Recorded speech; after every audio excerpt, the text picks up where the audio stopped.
My first guest tonight is a senator serving for the great state of Tennessee. He's also served as ambassador to Japan under President Trump, and he has been a pioneer in economic development for the state of Tennessee for many years. He says the Democrats' far-left agenda is out of step with everyday Americans, and he's fighting back. He's joined his Republican colleagues this week to block Senate 1, S1, a so-called voting rights bill. Yeah, good for him, because it would have actually federalized elections and handed even more power to Democrats pretty much forever. Would you welcome to the show a wonderful senator and somebody we can celebrate here in this show, Senator Bill Hagerty of Tennessee.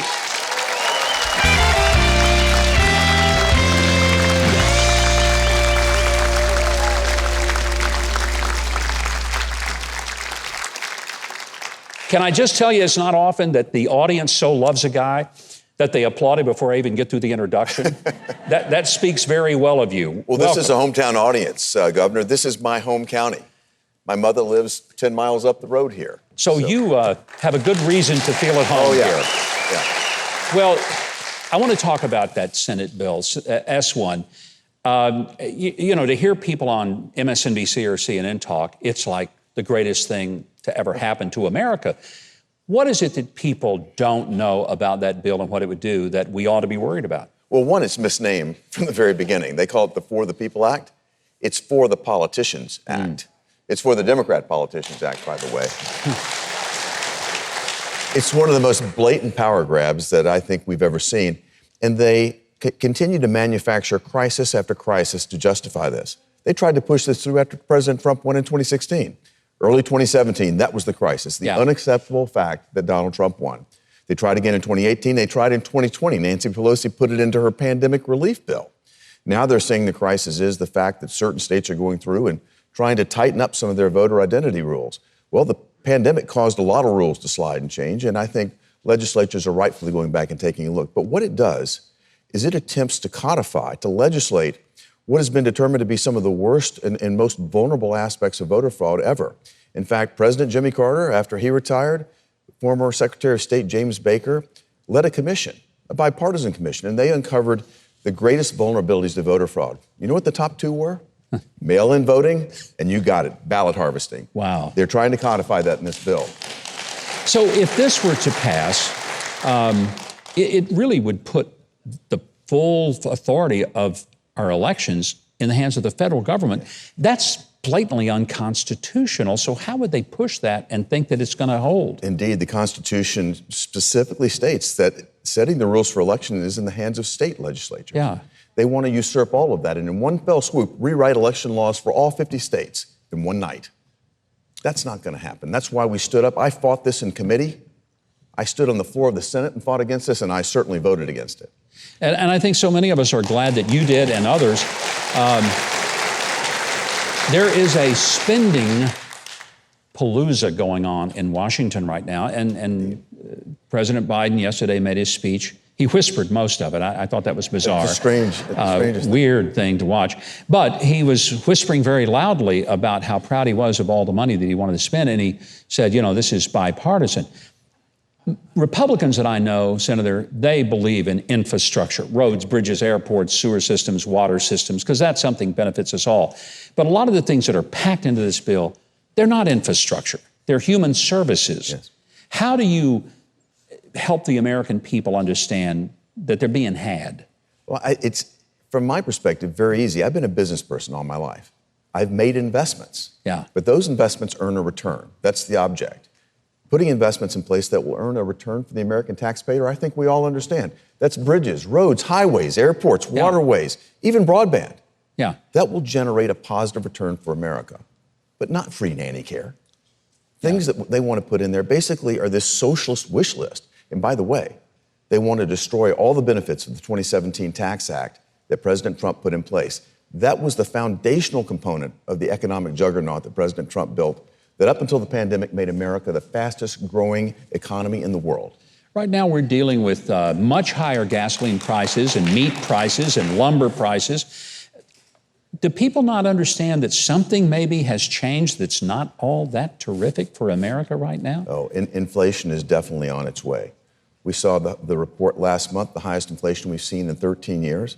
And even though gas prices aren't in the consumer price index, all we have to do is go to the pump and see the failings of the Biden administration. The first thing he does when he comes into office is cancel the Keystone XL pipeline. Then he forbids drilling on federal lands.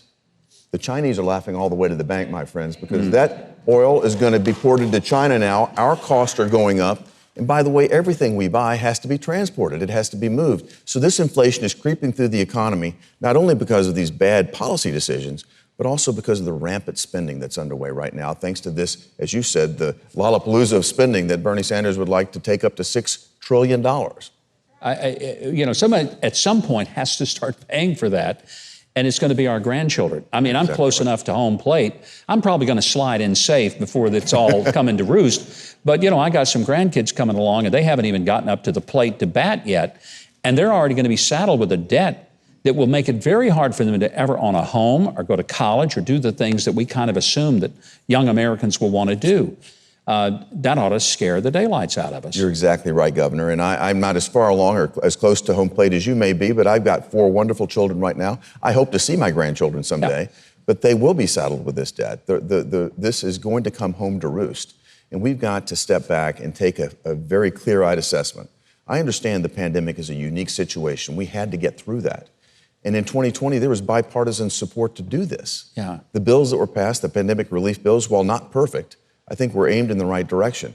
When the Biden administration came in, their first, quote, pandemic relief was a $1.9 trillion spendathon. We'd not even spent $1 trillion from the previous set of pandemic relief measures. They put another $1.9 trillion on top of this. They got 0 Republican support for good reason. And it looks like they're headed right down that path again. You were a very successful business person prior to getting into politics, and a lot of your public service was done under the governors of Tennessee. You were head of economic development. You understand it better than 99% of the American public. To build the economy of this country, from your perspective, both as a business person and as an individual who has led economic development, now as a U.S. Senator, what are the steps we need to be taking to ensure that we have a good economic foundation? We need to create the proper set of incentives. That's how one becomes successful in business. And creating the right set of incentives here in the state of Tennessee, when I was privileged to come in and work to take our economy out of the last downturn, I came in as we were coming out of the last recession. And at that point in time, Tennessee's economy was not performing well. We were in the bottom half of all measures. We had higher unemployment than the rest of the nation, GDP growth, wage growth, we were not there. We restructured.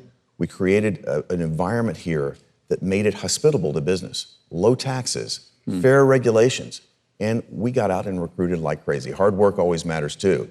And we made it clear that businesses could survive here and thrive here in Tennessee. And Tennessee is on fire today. More people are moving in. You can't keep up with it. It's staggering.